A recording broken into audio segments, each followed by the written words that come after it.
Previously on Two Foreskins Walk Into a Bar. This man, who I know I'll never see again, whispered in my ear, "I love you." But I knew I did not love him. Two Foreskins Walk Into a Bar. Written and performed by Chris Thompson. Season 2, Episode 9. Only integrate. No dairy, no red meat and no peanuts. It was the girl's dietary restrictions. But nevertheless, I had to find Blake. If poetry and metaphor dictated life rather than the other way round, then Blake would have been on the compass on the edge of the pier being licked and lashed by the Atlantic winds. But I knew he wouldn't be there. I tried the karaoke bar. No one had seen him. Key West Resort was a stretch, but I had a quick check. He wasn't in the hot tub or the dark room or the sauna.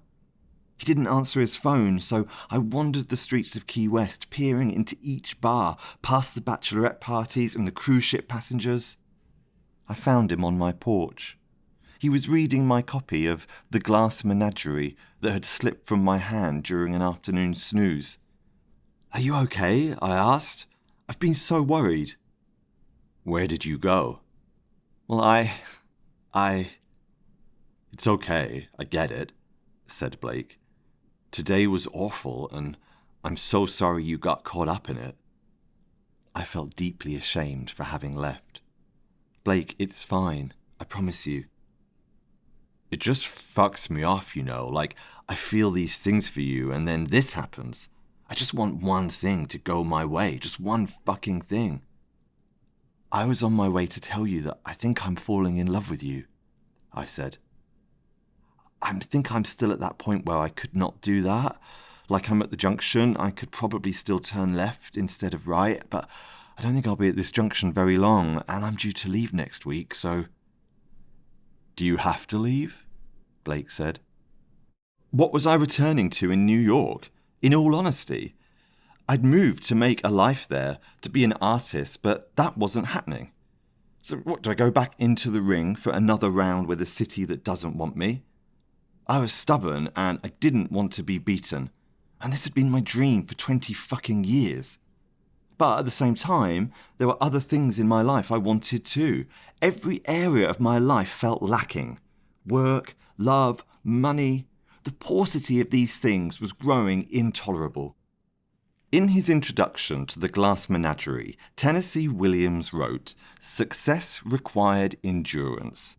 A life of clawing and scratching along a sheer surface and holding on tight with raw fingers. But it was a good life, for it's the kind of life for which the human organism is created." But it wasn't a good life. After coming out the other side of cancer, I thought I'd be carefree, seizing every day, living life to the full. But what I'd actually done was move from one struggle to the next without recovering from the first.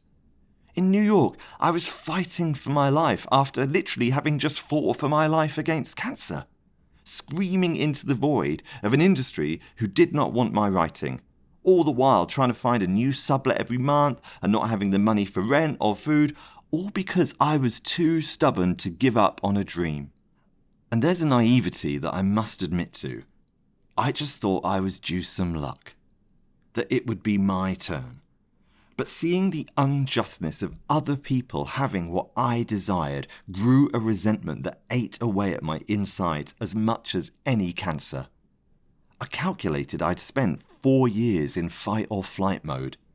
And standing in front of Blake, I accepted that my nervous system was wrecked. I was a shell. I honestly don't know how I was still going. And I'm just not good with the grey areas. I'm either a writer or I'm not. But I had become addicted to that struggle. The wound had become my identity. Could I just walk away from it and admit defeat, say that it just didn't happen for me? I hadn't been home to see my family and friends in London in 2 years because I couldn't afford the flight. Was this really worth the sacrifice I was making? Emotionally, physically, financially? I'd been given a second chance at life, and I was spending it at war. And there's another thing that I wasn't admitting to. Cancer was gone for now, but I knew deep down it would be back. this second chance could be 5 years, maybe more, maybe less. Is this how I wanted to spend my life? I said to Blake, "No, I don't have to leave." Blake picked me up in his car and we transported my belongings from my Airbnb to his apartment. My host had given me one of his paintings and I rested that gently on my knees as we drove off in the blue Jeep. I wasn't moving in with Blake for good. We both had a measured and balanced attitude. No one was turning up in their wedding dress. But we figured I'd stay another month, just to see what happens, just to see how we both feel on a monthly basis, no pressure, easy breezy. And hey, maybe just enjoy life for a bit. I spent time with Blake figuring out a plan with his daughters. He'd been giving them some space, allowing them to make the first move, which hadn't yielded much, although I could see that Blake had good intentions. I mean to say he wasn't being petty, he genuinely wanted to give them time. But I encouraged Blake to make regular contact, without any expectations from them in return, to give it freely, not to subconsciously engage in deal culture, and just let them know you're there unconditionally. It was his youngest who came round first. She saw a therapist once a week, and she invited Blake to one of her sessions. He was so nervous that he didn't sleep for 2 nights. Blake was determined not to be exiled from his children's lives, so slowly but surely, Blake and his daughters began to rebuild their relationship. One of the many things I admired about Blake is he never threw his ex-wife under the bus, and nor did she him. Oh, they'd fight on the phone, and both could send stinging, passive-aggressive text messages, which were sometimes so artful and precise they could have been haikus. Blake tried to write one in the iambic pentameter once using AI, but then decided his time would be better spent picking his favourite underwear for him and me, and then us giving each other a fashion show. Blake chose my Speedos, which had been intercepted by the police, 2 jockstraps and a pair of briefs. Blake had the worst underwear collection I'd seen, so I lent him some of mine. He sat on the couch whilst I stripped down in the bedroom and put the first pair on. Before I turned the corner into the lounge, I caught sight of myself in the mirror. My body hadn't changed. I was still scrawny and droopy and scarred, and I still felt disgusted at what I saw in the mirror. Blake turned up the music, and I strutted into the lounge down the catwalk we'd made, and I modelled him my briefs. Blake whooped and cheered, and I got more and more disinhibited until finally I was full out dancing, totally free. I straddled Blake, and he wrapped his arms around me and hungrily kissed my body. Then it was his turn. Blake was entirely uninhibited and strutted to Tina Turner, Better Be Good to Me. He crawled on the floor towards me, pole danced with the Swiffer, and a smile broke out over his face like a sunrise. I got some work behind a bar and started cleaning for my Airbnb host, and we settled into a routine of work and tropical domesticity. Slowly, I felt myself unclenching, and a feeling of peace and easiness coloured my days. I'd been thinking of getting a new tattoo, and after weeks of looking at poetry books, I finally found the text I wanted. I chose the last 2 lines of the poem Happy the Man by John Dryden. When she was finishing up on my arm, my tattoo artist reminded me that a tattoo is an open wound, and talked me through the aftercare instructions. It occurred to me how much I had been wounded, and how much of an impact these wounds had had on my identity. The scars on my stomach brought me such shame. The emotional scars of going through cancer, though not visible, felt easy to see. And here I was, deliberately wounding myself in the name of identity. The wounds we choose and the wounds we don't, I thought to myself as the blood dried and the needle skin prickled and raised into a bumpy braille-like pattern on my arm. My tattoo artist looked at the lines of poetry on my arm, proud of her work. "Words to live by," she said. One night, when Blake was doing the late tours, I sat at my computer and looked at the play I'd started writing, Conversations with Men I've Loved. I'd written 2 scenes, and they were funny and painful and raw. But so what? What is this for? Who was this for? I told myself that laying myself bare was performing a public duty. The artist's job is to make conscious the unconscious. But what good was it doing me? What good comes from returning to live in one's wounds? Or is writing them down, in fact, the final step in healing from them? Impulsively, I deleted the script. I opened a new document and I tried to write something new, but no words came. For the first time in years, I had nothing to say. I feared the blank page, and it felt good. Blake and I had been living together blissfully for 3 months and 2 weeks when one Monday lunchtime I got a call from my agent in London. I'd been invited to join the writer's room of a new TV show that had been greenlit and was guaranteed to go into production. So all in all, it would be a 6-month engagement. Well, when does it start? I asked. Next week. The writer they'd wanted originally had got sick and I was the backup. I didn't mind that at all. This was everything I'd been waiting for. I sat on the sofa and I didn't move until Blake came home. I know what I should say, Blake said when I told him. I know I should say, go, take it. He went into the bedroom and closed the door. When I woke up next to him the following morning, he was wide awake. Go, take it, he said. But I wasn't sure.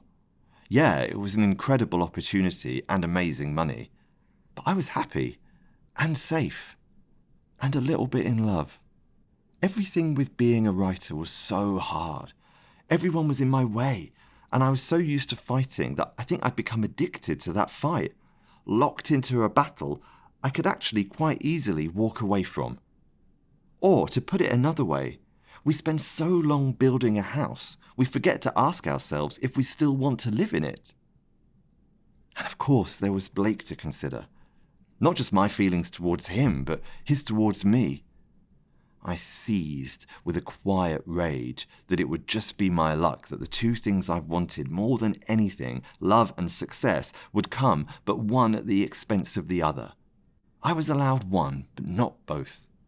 I railed at every person in the world who had found both love and success, and I was furious with the unfairness I was being made to choose. After a morning's deliberation, I called my agent, and I asked him to thank them for the opportunity, and that I would be there in London on Monday as requested. I'd fly to New York, sort my things out there, and then I'd come back to London. Blake overheard the conversation before I told him of my decision, and I heard the car pull away. He came back 15 minutes later with a bottle of champagne. I feel very angry with you, Blake said as he popped the cork and poured the champagne. I know I said take it, and I know it's not about me giving you permission, but I kind of wish you'd chosen me. I said, well, I'll come back as soon as I'm done. Blake looked at the floor. If that's okay with you, I said. He swished his drink around his glass till droplets spilled over. You can't just come into people's lives and use them to feel better about yourself and then leave. I think there's a code that says you don't do that. You feel used? I asked. Yes, Blake said. You're more confident in your body, you're in a better place emotionally, I've given you stability and you're strong again, and now someone else gets to enjoy that while I did all the work to get it. Work? Well, you know what I mean. Oh, come on, I said. Why haven't you said I can come to London and visit you? This floored me. I grasped, well, you've got work. The girls? They're not obstacles. Well, I'll be working, I said. Oh, so you'll have 0 days off in 6 months. Well, what am I going to say to people back home? Here's my Trump-voting boyfriend from Florida. I knew it. I fucking knew it. I'm fine for you as long as I'm locked away down here. I'm just a vacation for you, aren't I? You fucking snob. He slammed down the glass and stormed out to the porch. His words hung in the air. I loved him. I didn't doubt that. But had I allowed myself to fall in love with him because deep down I knew I would leave? Was there safety in my unavailability? I tried to imagine being in New York, successful and with money, and then meeting Blake. Would we have fallen in love there? I immediately chastised myself, ashamed that I was even capable of thinking it. In my mind, I cut Blake out with a pair of scissors. Gently, around his baseball cap, his long shorts, his toned arms, his beautiful belly and radiant face. In the negative space around him remained all that contextualized him. His porch in Key West, his work, his daughters, his bright blue Jeep. What had I fallen in love with? The shape of him? Or the context in which he lived? And can you even separate them? I sat close to him on the porch. Our bare legs were touching. Lizards fretted about us. I put my arm around him. He let me keep it there, but he didn't look at me. You take one thing about me, one part of my life, and you take it and decide what kind of person I am. But you don't know. You don't know. I said, "You're right. I'm really sorry. It would be amazing if you came to visit me in London." He looked at me and sighed. Then he said, "Okay." Blake came to see me off at the airport. After we'd agreed he'd come to visit, neither of us mentioned it again. Not to set a date, not to get the time off work. Everything suddenly became unspoken. I was standing at security, the flight to New York already boarding. "See you in London," I said. He didn't answer. "Blake, I'll see you in London." He said, "You promise?" I meant what I was saying. But why did it feel like we were saying goodbye? Tears suddenly poured from his eyes. I held him in my arms and his body was shaking. And now I was crying too, a sudden sharp twinge of agony. I walked through security and I had a strange feeling of dread that I was crossing the Rubicon. I waved uncertainly to Blake as I went through. The airport is so small, I could see him from the departure gate. I told him he didn't have to wait, but he prided himself on a strong goodbye and wanted to see me onto the plane. He stood with his hands in his pockets, shoulders hunched, shifting his weight from one foot to the other. I looked at Blake through the glass, and briefly, in the reflection, I saw you, the men I have loved. Would I bring you with me? Or could I leave you here with Blake? Could I imagine you standing behind him and me waving you all goodbye as the plane climbed into the skies? But Blake wasn't one of you. "Not yet," you said. "Blake is the man I love," and I blinked you away. "We'll see," you said. "All remaining passengers, please board." I picked up my hand luggage and I was about to give Blake one final wave when my phone rang. It was my agent. The writer I was replacing had recovered and asked for his spot in the writer's room back. My agent was furious and exploring all the contractual implications, but in any case, I was no longer needed on Monday, so I shouldn't go. I slumped down to the floor with the airfield behind me. My head started ringing. Everything I wanted snatched away again. Nothing good happens to me, I thought. I looked up at Blake and I was overwhelmed by the urge to run into his arms, get my luggage off the plane and return to my life with him. But you spoke again, the serpent in my ear. "Save him from yourself. Spare him what we have suffered." I tried to shut you from my mind. Blake could tell something was up. He rang my phone, his confused but hopeful face straining through the glass. "What's going on?" he mouthed. "Fuck my luggage. Fuck New York.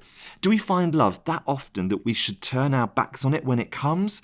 What right do I have to do that?" But your words. Save him from yourself. My breath began to quicken and my heart was pounding. Blake banged on the glass. "Are you okay?" I looked at the tattoo on my arm. The bumpy, bloody wound had now integrated with my skin, and I ran my fingers over the smooth lines of poetry. "Final call," you said.